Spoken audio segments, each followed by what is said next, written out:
하버드 대학교 출신의 엘리트 간호사라고 불리던 한 미국인 젊은 여성이 있습니다. 그녀는 한 한국인 할아버지를 병원에서 간호하게 되었다고 하는데 과연 이 엘리트 간호사라는 여성과 한국인 할아버지 사이에 무슨 일이 있었을까요? 안녕하세요. 저는 미국의 최고급 요양병원에서 간호사로 일하고 있는 애슐리 윌리엄스라고 합니다.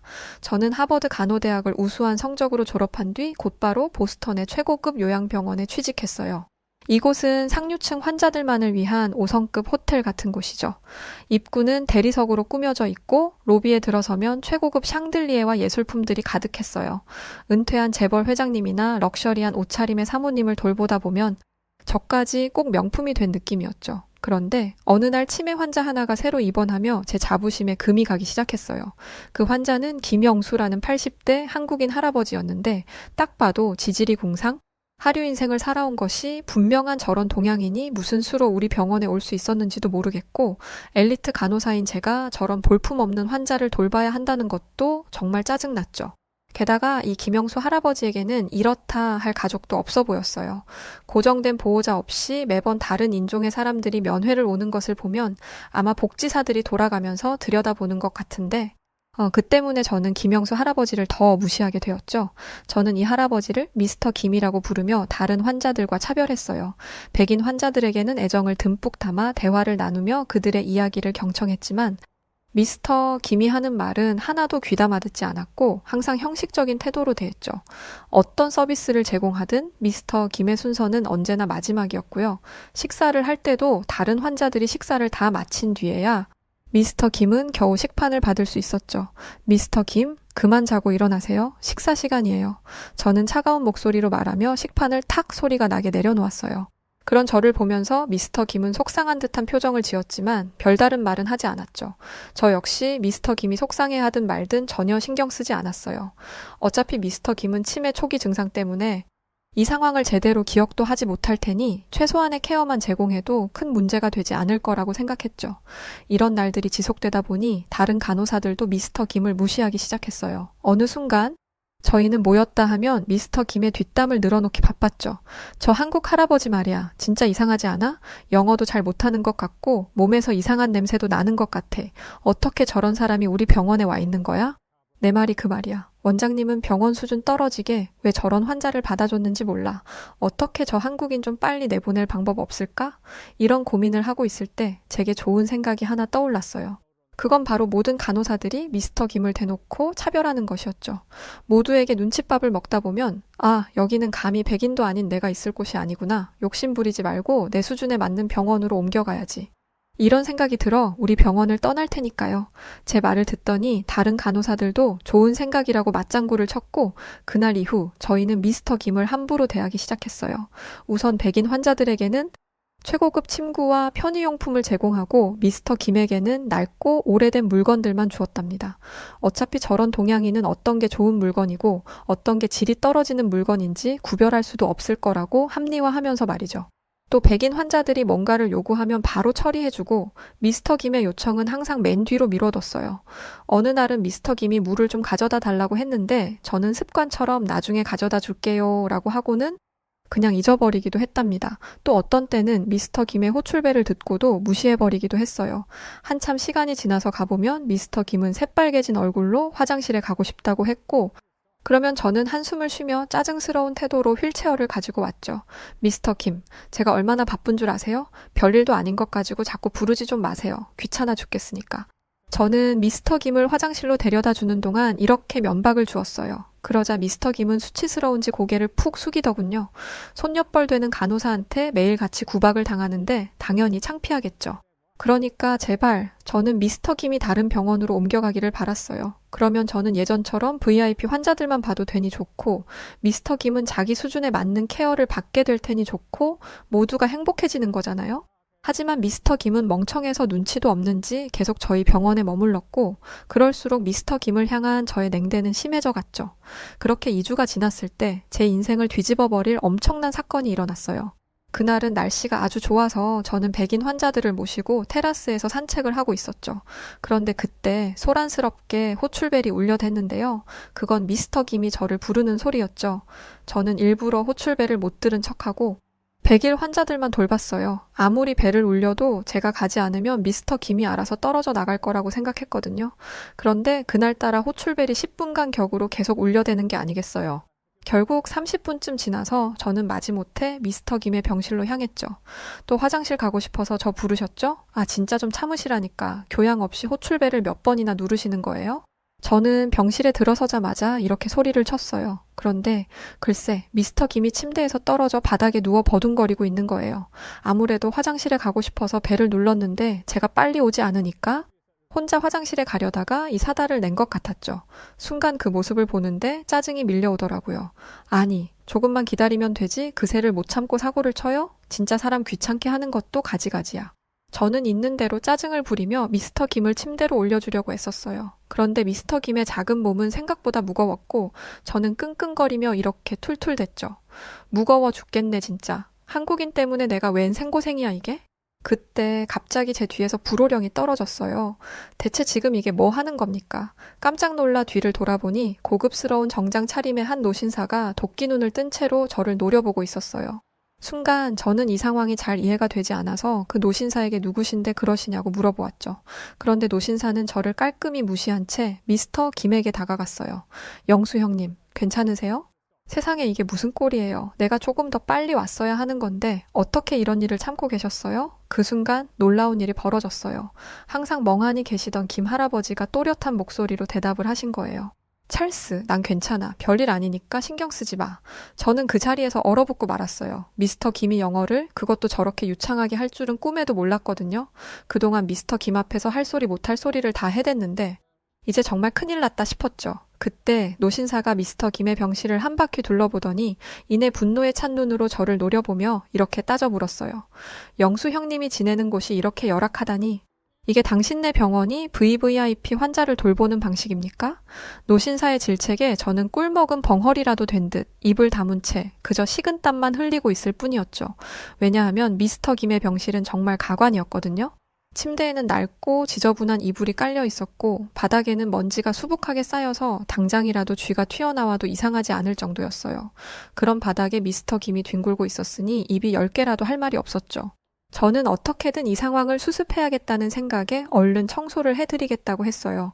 하지만 노신사는 제 말은 들을 생각도 없다는 듯 딱 잘라 이렇게 말하더군요.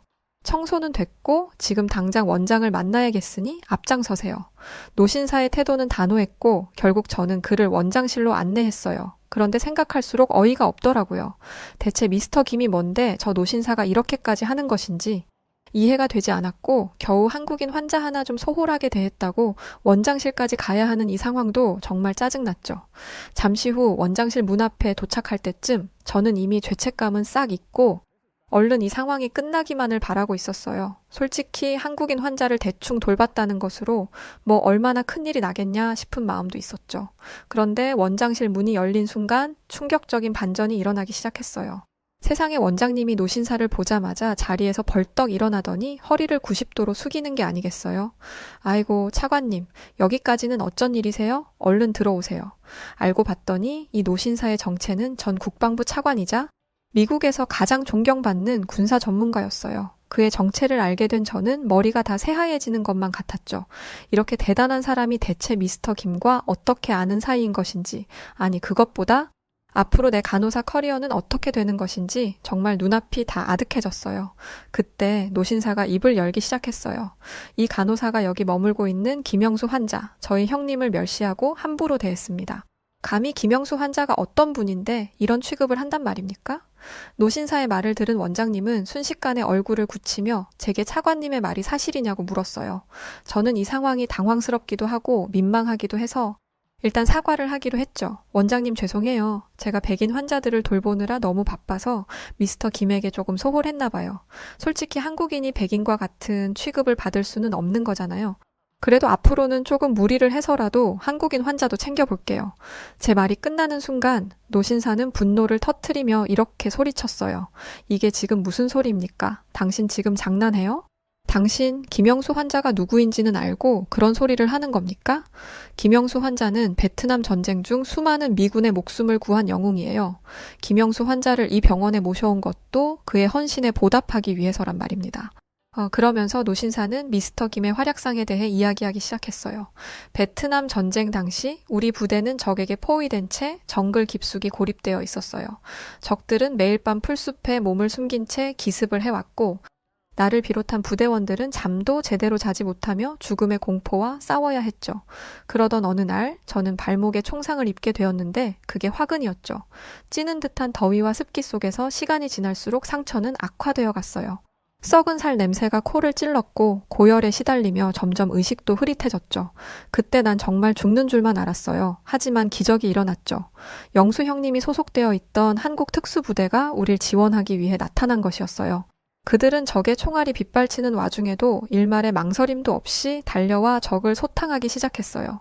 한국군의 용맹함과 한번 쐈다 하면 무조건 명중시키는 미친 사격 실력에 베트남군은 꽁지가 빠져라 도망치기 바빴죠. 저는 숨도 제대로 쉬지 못하고 충격에 빠진 채 노신사의 이야기를 듣고 있었어요. 여태껏 볼품없고 하찮은 늙은이라고 무시하며 지내왔던 미스터 김에게 이런 과거가 숨겨져 있었을 줄이야. 정말이지 상상도 하지 못했어요. 그때 노신사의 입에서 더 충격적인 말이 나오기 시작했어요.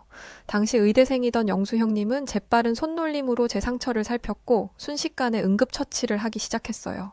그의 손길에 꼭 불에 타는 것만 같았던 고통이 사그라들며 비로소 숨이 쉬어졌어요. 나뿐만 아니라 심각한 부상을 입었던 다른 미군들 역시 그의 은혜를 입었죠. 그날 이후 우리는 한국군을 보며 천사, 엔젤이라고 불렀을 정도였죠. 그들이 없었다면 우리는 결코 살아남지 못했을 테니까요. 그러면서 노신사는 미스터 김이 단순한 은인이 아니라 살아있는 전설이라고 했어요. 전쟁의 광기 속에서도 용맹함과 인류애를 잃지 않고 생명을 구하는 일에 헌신하는 미스터 김을 보면서 많은 미군이 희망을 잃지 않을 수 있었다면서 말이죠. 그런데 미스터 김의 영웅담은 여기서 끝이 아니었어요. 전쟁이 끝난 후 영수 형님은 아내와 함께 전 세계를 돌아다니며 전쟁터에서 부모를 잃은 난민 아이들을 입양하며 살아왔어요. 수많은 아이들이 영수 형님 부부에 의해 새로운 삶을 선물 받았죠. 하지만 하늘도 무심하시지. 영수 형님의 아내는 불치병에 걸려 미국에 치료를 받으러 왔다가 결국 숨을 거두었고 영수 형님은 아내를 잃은 상실감에 치매가 오며 저렇게 무력해진 거예요. 노신사의 말에 저는 문득 미스터 김을 면회하러 온 다양한 인종의 사람들이 떠올랐어요. 그들은 복지사가 아니라 그에게 입양된 자녀들이었는데 저는 그런 줄도 모르고 함부로 미스터 김을 무시하고 방치했던 거였죠. 미스터 김이 사실 영웅적인 삶을 살아온 사람이었고 거기에 더해 전 국방부 차관과 절친한 사이였다니 이건 정말이지 상상해본 적도 없는 상황이었어요. 솔직히 그 순간 제 머릿속에 든 생각은 망했다. 이 일을 어떻게 수습하지? 였죠. 그때 원장님으로부터 충격적인 말이 날아들었어요. 애슐리 간호사. 당신의 행동은 우리 병원의 가치와 윤리에 심각하게 어긋납니다. 환자의 겉모습만 보고 함부로 차별하다니. 모든 게 드러난 이상 당신은 우리 병원에서 더 근무할 수 없겠어요. 이 시간부로 해고니까 당장 짐을 싸서 우리 병원에서 나가도록 해요.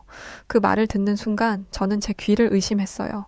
아니 비록 제가 미스터 김에게 실수를 조금 했다지만 해고라니 이건 너무 과하잖아요. 그래서 저는 거의 비명에 가까운 목소리로 필사적으로 항변했어요. 잠깐만요. 원장님, 겨우 한국인 환자 하나 제대로 돌보지 않았다고?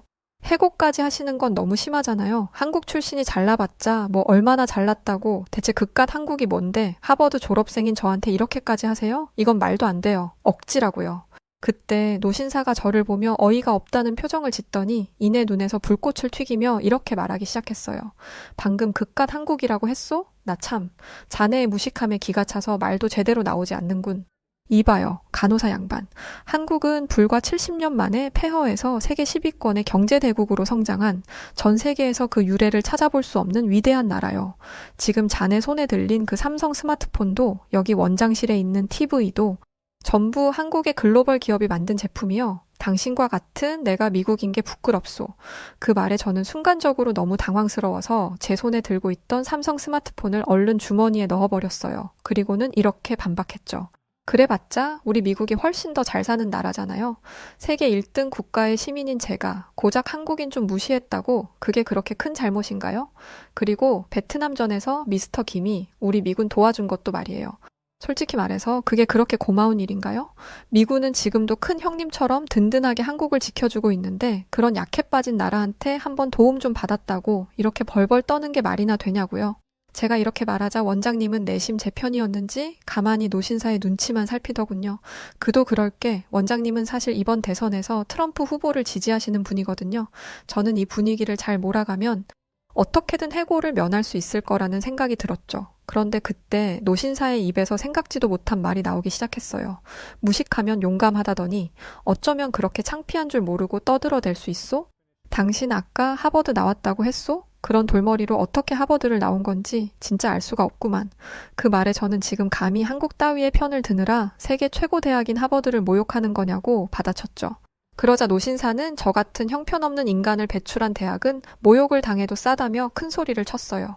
하버드가 아니라 하버드 할아버지를 나왔다고 해도 내가 당신 썩은 정신머리는 고쳐놔야지 안 되겠소. 아까 뭐? 한국이 약해 빠진 나라라고 했소? 자네 최근 한국군이 전 세계를 상대로 현무5라는 무기를 선보였다는 것도 모르고 있지? 그건 그야말로 괴물이네. 탄두 무게만 9톤에 달하는 데다가 지하 핵시설을 완전히 초토화시킬 수 있는 벙커버스터 기능까지 갖추고 있다고. 그뿐인 줄 알아? 현무5 20발만 있으면 도시 하나는 바로 먼지로 만들어버릴 수 있어. 2차 세계대전 때 원자폭탄을 맞은 히로시마와 나가사키가 한순간에 잿더미로 변해버린 것 알 거요. 현무5는 그 원자폭탄과 맞먹는 파괴력을 가지고 있어. 그 말을 듣는 순간 저는 온몸에 소름이 끼쳤어요. 고작 아시아 대륙 끄트머리에 붙어있는 작은 나라로만 생각했던 한국이 그렇게 괴물 같은 힘을 가지고 있을 줄이야. 이건 정말 상상을 초월하는 충격이었죠. 노신사는 충격에 빠진 저를 보며 이제 좀 정신 차렸냐는 표정을 짓더니 한국군의 위대함에 대한 이야기를 이어갔어요. 현무5에서 끝이 아니네. AI를 기반으로 한 한국군의 사이버 방어 시스템과 사이버 작전 사령부의 능력은 이미 미국과 어깨를 나란히 하고 있어.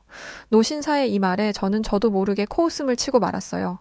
감히 한국과 미국과 어깨를 나란히 하다니 세상에 그런 말도 안 되는 일이 가능할 리 없잖아요. 저는 어떻게든 한국을 좋게 포장하려 드는 노신사가 안쓰러워서 이렇게 말해주었어요. 한국 편을 들어주고 싶은 차관님의 마음은 이해하는데요. 그래도 거짓말은 적당히 하셔야죠. 어떻게 한국 같은 후진국을 우리 미국과 동급 취급하실 수 있어요? 제가 100번 죽었다 깨어나도 그런 일은 불가능하다고요. 그렇게 말하며 저는 노신사를 향해 있는 대로 비웃음을 날려주었죠. 이대로 조금만 더 밀어붙이면 분위기상 제 해고도 없던 일이 될 수 있을 것만 같았어요. 그런데 노신사는 여전히 저를 무식한 여자 보듯 바라보더니 혀까지 차며 이렇게 말하기 시작했어요. 이봐 젊은 아가씨, 자네는 정말 우물 안에 갇힌 개구리 같군. 한국이 후진국이라니 대체 몇십 년 전 얘기를 하는가? 한국은 지금 세계 10위의 경제 대국이자 군사력도 세계 5위의 강대국이라고. 물론 세계 1위라고 하는 우리 미국 입장에서 10위나 5위쯤이야 별것 아닌 것처럼 보일 수도 있지만 한국과 미국은 애초에 출발선이 달랐다고. 우리 미국은 드넓은 영토와 상상을 초월하는 양의 지하자원, 농산물을 폭발적으로 생산해내는 비옥한 토지를 바탕으로 손쉽게 세계 최강 대국이라는 지위를 차지했네. 반면에 한국이 가진 거라곤 척박하고 좁은 영토뿐이었지. 그마저도 식민지 시절과 전쟁을 겪으며 모두 폐허가 되어버렸다네. 전 세계가 한국에게는 가망이 없다고 고개를 돌렸어. 그건 마치 사망 선고와도 같았지. 하지만 한국은 보란듯이 그 모든 역경을 뚫고 세계의 정상에 올라선 거라네. 그런 일이 어떻게 가능했을 것 같나? 노신사의 질문에 저는 속으로 다른 나라가 투자를 해줬거나 뭐 어디서 운 좋게 지하 자원을 발견했거나 그랬을 거라고 생각했어요. 솔직히 그런 방법 말고는 망한 나라가 갑자기 선진국이 될 수 있을 리 없잖아요. 그런데 노신사의 답은 제 예상을 아득히 뛰어넘는 것이었죠. 한국은 온전히 한국인들이 가지고 있는 힘만으로 성장했다네. 다른 민족보다 압도적으로 뛰어난 지능을 바탕으로 각 분야에서 천재들이 튀어나와 다른 나라는 상상도 하지 못할 방법으로 빠르게 발전하기 시작했지.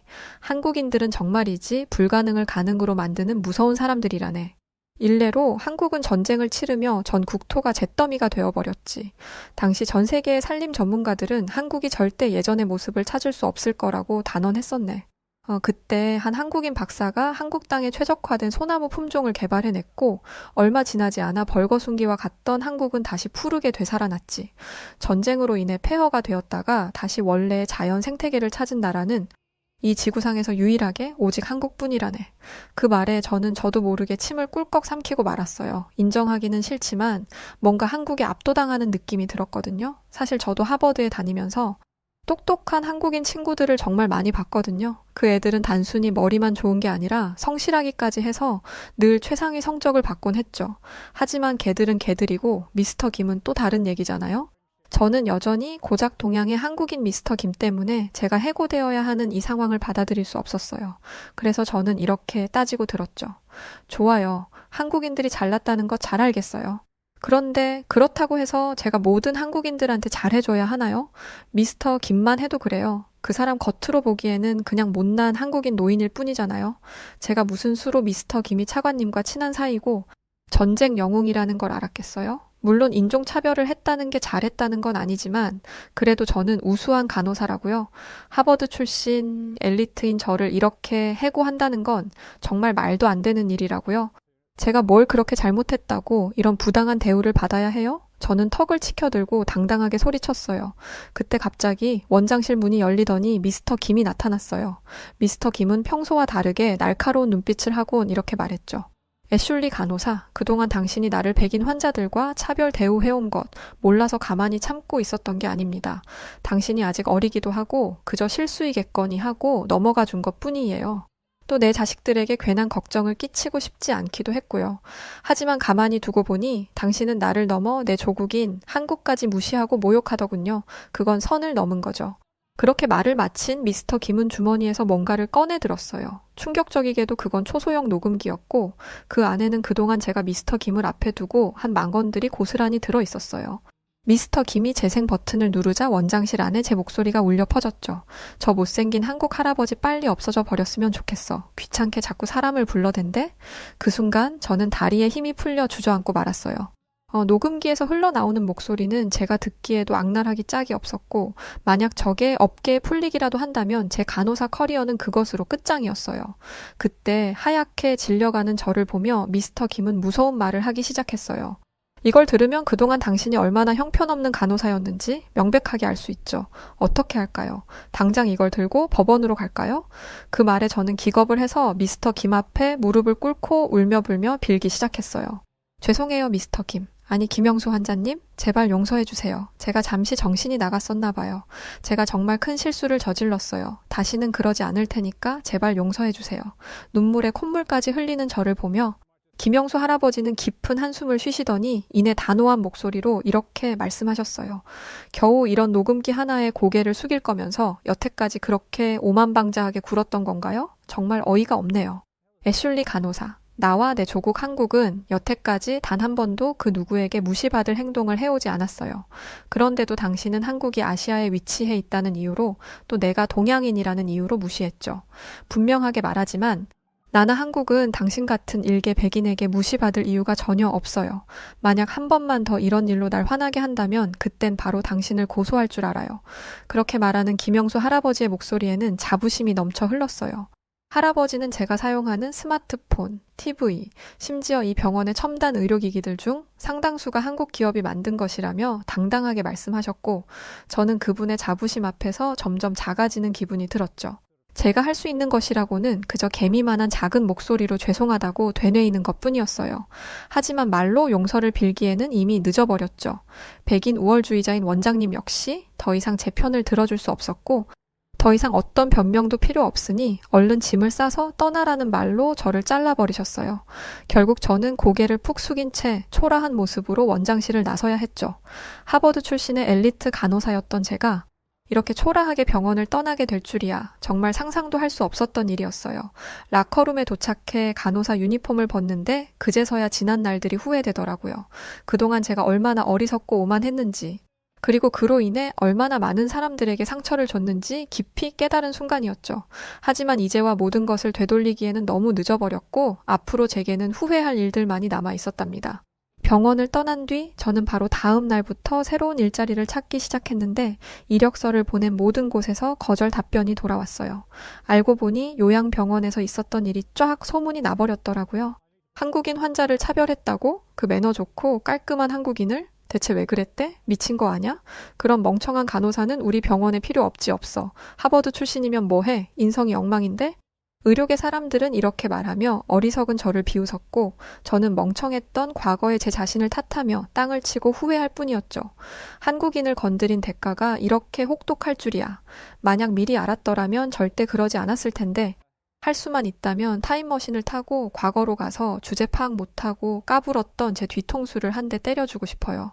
그런데 여러분, 이런 제가 지금 무슨 일을 하고 있는지 아신다면 다들 놀라실 거예요. 저는 제가 다니던 그 요양병원에서 미스터 김, 아니 김영수 할아버님을 간호하고 있답니다. 좌절에 빠져있던 저에게 김영수 할아버님이 저를 불러들였고 저를 용서하시면서 자신의 간호를 부탁하셨거든요. 아마 우리 미국인 국적의 사람이었다면 꿈에도 상상할 수 없는 일이었을 텐데 한국인 김영수 할아버님께서는 저를 따뜻한 마음으로 용서해 주셨던 거예요. 저는 이제는 국적이 어디가 되었든 병원에 있는 모든 환자분들에게 최선을 다해 진심으로 환자들을 간호하고 있습니다. 또 저를 용서하고 받아주셨던 김영수 할아버님 덕분에 새 사람이 되어 살고 있어요. 나중에 김영수 할아버님의 가족분들을 만나게 되었던 적이 있는데 우리 미국인, 영국인, 브라질인, 일본인 등등 정말 김영수 할아버님과 돌아가신 할머님이 정말 어려운 세계 각국의 아이들을 많이 보살피셨구나 싶었습니다. 이런 분에게 감히 저 같은 게 뭐라고 그런 행동을 했으니 참 너무 부끄러워요. 반성하는 마음을 담아서 지난 저희 과거를 감추지 않고 이렇게 글을 쓰게 되었어요. 앞으로는 최선을 다해 환자를 돕는 간호사가 되겠습니다. 네, 오늘 사연 여기까지입니다. 중반쯤에 정말 저도 화가 나더라고요. 어떻게 그렇게 행동을 하시나요? 뭐 이제라도 반성하고 좋은 간호사분이 되시겠다고 하니까 다행이네요. 우리 김영수 할아버님 잘 부탁드립니다. 자, 그럼 오늘 사연 어떻게 들으셨나요? 지금까지 저는 사연을 전해드린 여우튜브 송은지였고요. 더 감동적인 사연으로 다시 돌아오겠습니다. 영상 끝까지 시청해주셔서 진심으로 감사드리고 구독자 여러분들 모두 사랑합니다. 당신만의 여